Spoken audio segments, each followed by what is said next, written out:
हाय दोस्तों। आज बात करते हैं हम पुर्तगाली। जैसे हम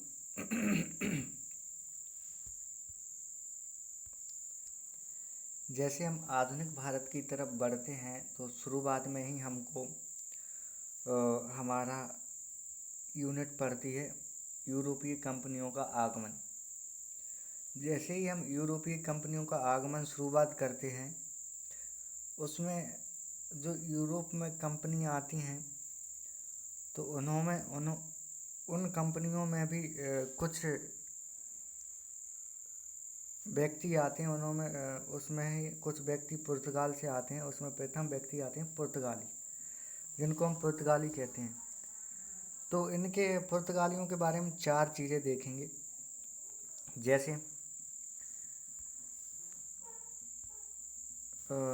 प्रारंभिक अभियान, सरकारी अभियान एवं गवर्नर, उसके बाद पुर्तगालियों का योगदान, उसके बाद पुर्तगालियों की नीति।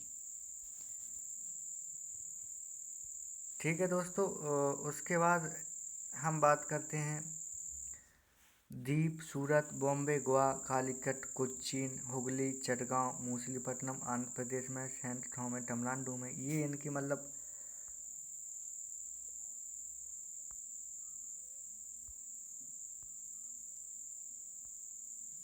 इनकी स्थान थे।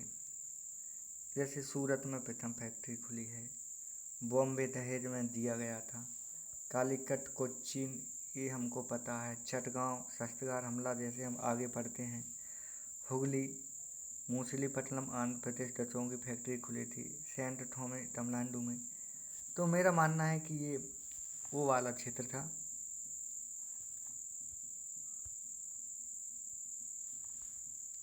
उसके बाद हम बात करते हैं पुर्तगालियों का प्रारंभिक अभियान। तो प्रारंभिक अभियान में हम देखते हैं यूरोपीय कंपनियों में भारत आने वाले सर्वप्रथम कंपनी पुर्तगाली थी। उन्होंने भारत में कई फैक्ट्रियां स्थापित की। जैसे 17 मई 1498 को Vasco da Gama Cape of Good Hope उत्तर मासा अंतरिप होते हुए सर्वप्रथम कालीकट पहुंचा। और जो कालीकट था वह गुजरात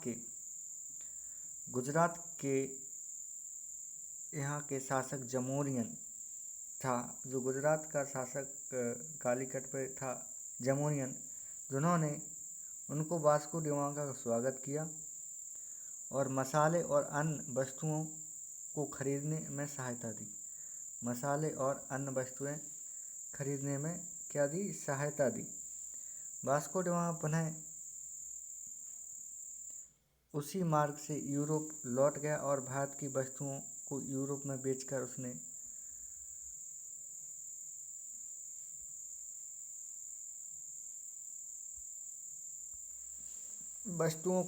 यूरोप में उसने कितने 60 गुना अधिक मुनाफा कमाया। ये महत्वपूर्ण फैक्ट है कि यूरोपियों ने भारत से जो मसाले ले जाके जो लाभ कमाया उससे 1 गुना से 60 गुना कमाया। तो इनको एक अधिक पूंजी का लाभ मिला। तो इन लोगों का भारत की तरफ रुझान हुआ। फिर धीरे धीरे हम देखते हैं कि कुछ लोगों का भारत में आगमन हुआ। जैसे हम देखते हैं 1500 से 1501 में पेड्रो अल्ब्रेज कैब्राल नामक एक अगला पुर्तगाली आया, जिससे हम दूसरा पुर्तगाली भी कह सकते हैं। और 1502 में वास्को ड गामा पुनः भारत आया और उसने कोच्चिन में फैक्ट्री खोली। कोच्चिन में 1503 में और कन्नौर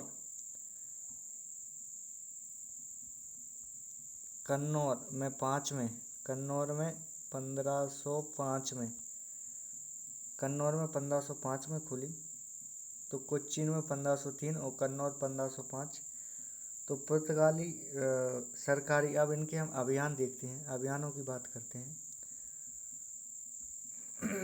अभियानों में देखते हैं हम निजी व्यापारियों के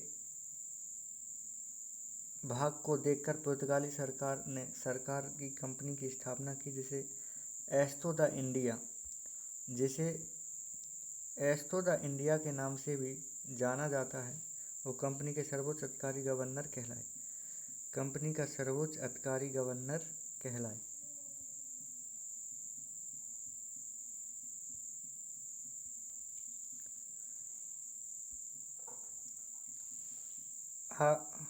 हित में व्यापार युद्ध संधि विस्तार करने हेतु अधिकार दिए गए। आगे भारत में व्यापारी तथा अन्य गतिविधियों में गवर्नरों की भूमिका काफ़ी मुख्य रही। भारत में देखते हैं महत्वपूर्ण पुर्तगाली गवर्नर कौन कौन से हुए। Number 1, Francisco de Almeida. यह भारत में प्रथम पुर्तगाली गवर्नर था। यह भारत का प्रथम पुर्तगाली गवर्नर था। इसने पूर्व में स्थापित फैक्ट्रियां की किलेबंदी करने वाला प्रथम गवर्नर था और उन्होंने मजबूत बनाया।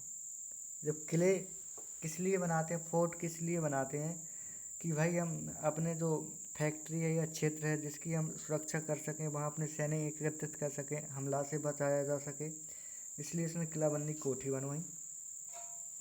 महत्वपूर्ण राजनीतिक केंद्रों का नियंत्रण किया।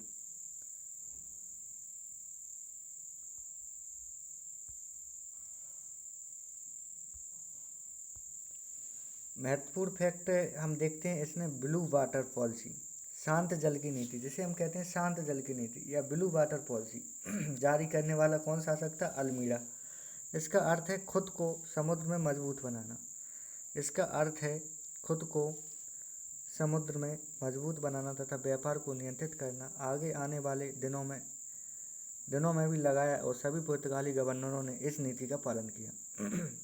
टोटल सभी पुर्तगाली गवर्नरों ने इस नीति का पालन किया। उसके बाद अगला गवर्नर आता है हमारा अल्फांसो डी अल्बुकर्क। इसे हम पुर्तगालियों का वास्तविक संस्थापक माना जाता है और 1510 ईस्वी में 1509 से 1515 तक ये आता है। 1510 ईस्वी में इसने बीजापुर के शासक यूसुफ आदिल शाह से गोवा छीन लिया। बाद में भी यह गोवा पुर्तगालियों को सरकारों के अधीन बना दिया गया।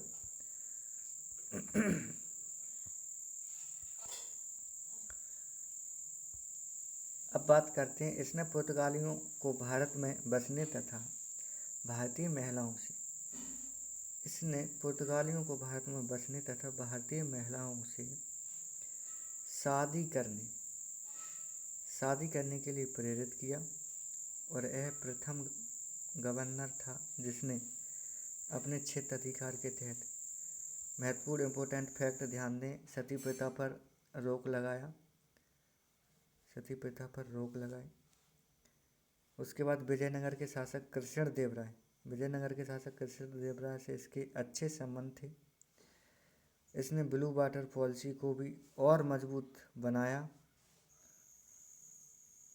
मेड़ा भास्कर से लेकर हॉर्मुज़ बंदरगाह और फारस की खाड़ी एवं मलक्का जल डमरू मध्य या इंडोनेशिया तक नियंत्रण स्थापित किया और हिंद महासागर में पुर्तगाली काफ़ी मजबूत हुई। और उसके बाद आता है नीनो डी कुन्हा। इसने राजधानी को कोच्चि से गोवा स्थानांतरित की और इसने महिला शासकों से हस्तक्षेप की नीति को महत्वपूर्ण। आगे देखते हैं, गुजरात के शासक बहादुर शाह से इसके अच्छे संबंध नहीं थे। इसके बीच द्वीप के तट पर झगड़ा हो गया और इसने बहादुर शाह के पोते से उठकर समुद्र में फेंक दिया। बहादुर शाह से नियंत्रण लेके समुद्र में फेंक दिया और इससे इसकी मृत्यु हो गई। अब देखते हैं पुर्तगालियों का योगदान। भाई पुर्तगाली भारत में आए तो इनका क्या महत्वपूर्ण रोल रहा। जैसे हम देखते हैं पुर्तगालियों का योगदान, इन्होंने क्या किया भारत में? तो पुर्तगालियों ने भारत को सर्वप्रथम अनेक चीज़ें प्रदान की। फसल एवं कृषि उत्पादन में देखते हैं हम आलू, टमाटर, मक्का, अमरूद, अनानास, कहवा, बनीता, तम्बाकू, लाल मिर्ची, अमरूद, आम, सभी आम नहीं कुछ आम, और मूंगफली।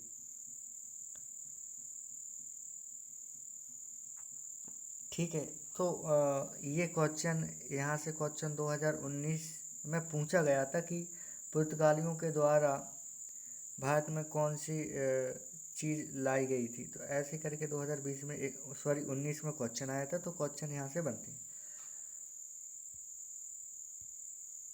उसके बाद देखते हैं हम पुर्तगालियों ने ही सर्वप्रथम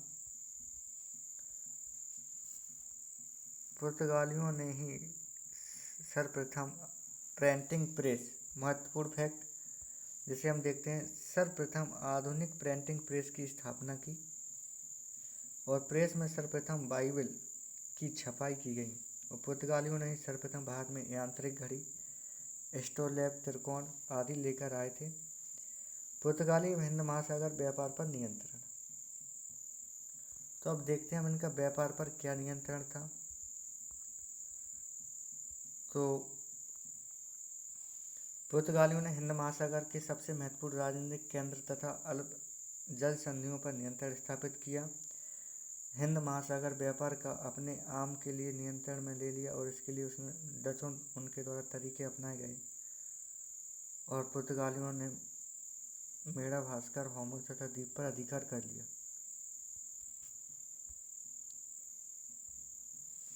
और श्रीलंका आदि स्थानों पर नियंत्रण किया और इनकी किलाबंदी की। और उनके पास हिंद महासागर में सटे क्षेत्रों में लगभग 50 दुर्ग, जिसे हम फोर्ट बोलते हैं, थे तथा 100 जहाज़ों का एक बेड़ा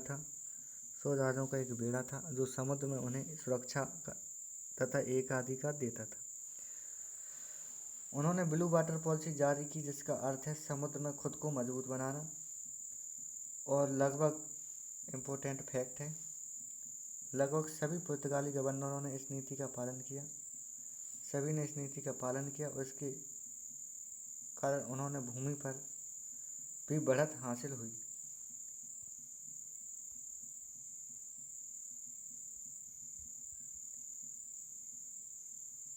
तीसरा फैक्ट देखते हैं हम, पुर्तगाली स्वयं को समुद्र का स्वामी मानते हैं। ये इम्पोर्टेंट लाइन है, पुर्तगाली स्वयं को समुद्र का स्वामी मानते हैं। अतः उन्होंने हिंद महासागर में व्यापार करने के लिए क्वार्टेज का मतलब होता है परमिट, व्यापार करने के लिए क्वार्टेज यानी परमिट जारी किया। और गोवा के उनके मुख्यालय से परमिट खरीदना होता था। जो उनका गोवा में उन्होंने मुख्यालय बनाया था वहाँ से परमिट लेना होता था। कोई भी जहाज़ बिना परमिट के हिंद महासागर में व्यापार नहीं कर सकता था। उल्लंघन करने पर वे जहाज़ों की मनचाही तलाशी लेते थे। अगर कोई भी जहाज़ उनका उल्लंघन करता था तो वो अपनी मनचाही या इच्छा से तलाशी लेते थे और उसे कब्जे में ले लेते थे, उस पर नियंत्रण स्थापित कर लेते थे। यहाँ तक कि उस पर सवार स्त्री पुरुष को गुलाम, यानी कि उस जहाज़ में स्त्री पुरुष जो भी सवार होते थे उनको गुलाम बना लिया जाता था। और मुग़ल बादशाह अकबर को भी परमिट लेना पड़ा था।